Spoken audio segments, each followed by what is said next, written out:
So steps for solving a 2D equilibrium. What are the steps that we're going to use to solve the 2D? Very first thing, if not given, you have to establish the XY coordinates. You need to fix the coordinates first. Then you have to draw the free body diagram of that object. Very important.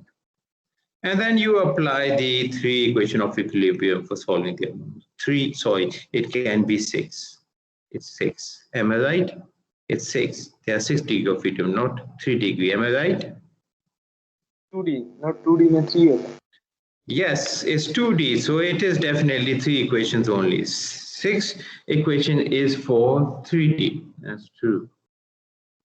So important notes, remember, if we have more unknowns than the number of independent equations, then we have a statically indeterminate situation. We cannot solve those problems using just statics. So if you got the number of unknowns more than the number of equations, you cannot solve the problem. You need to use stress analysis or other techniques to solve the problem. The order in which we apply equation may affect the simplicity of the solution. For example, if we have 2 unknown vertical forces and 1 unknown horizontal force, then sum of all the forces along X first allows us to find the horizontal unknown force. So basically by saying that I've got an object and there are 2 forces being applied, F1, F2, we don't know what are the 2 forces. And there's another force being applied, let's say at an angle, which is F3. So I will have its 2 components. And I know the force being applied here is 20 Newton.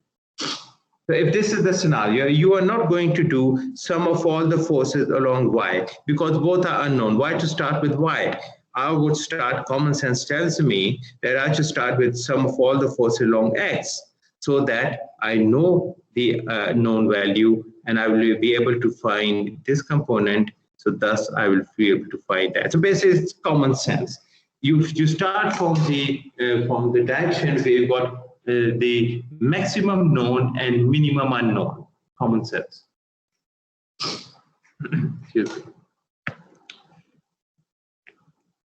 Okay, it says here, if the answer comes out negative, then the sense of direction of the unknown force is opposite that you have assumed. So if I've got an object here and there are forces being applied, let me put it here so that you can, that would be much better. Now, if that's an object and I've got 3 forces being applied to it, I've got the F1, I've got the F2, and I've got the F3, okay? So when I do sum of all the forces along Y direction, I've got the component of this one here and this one. So it's clearly my answer will come out negative because because this force has got a downward component, and what is balancing this force?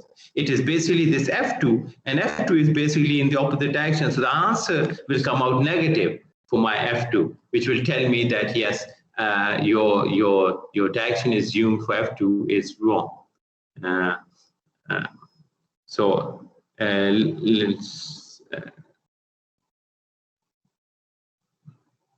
Let me put a number here so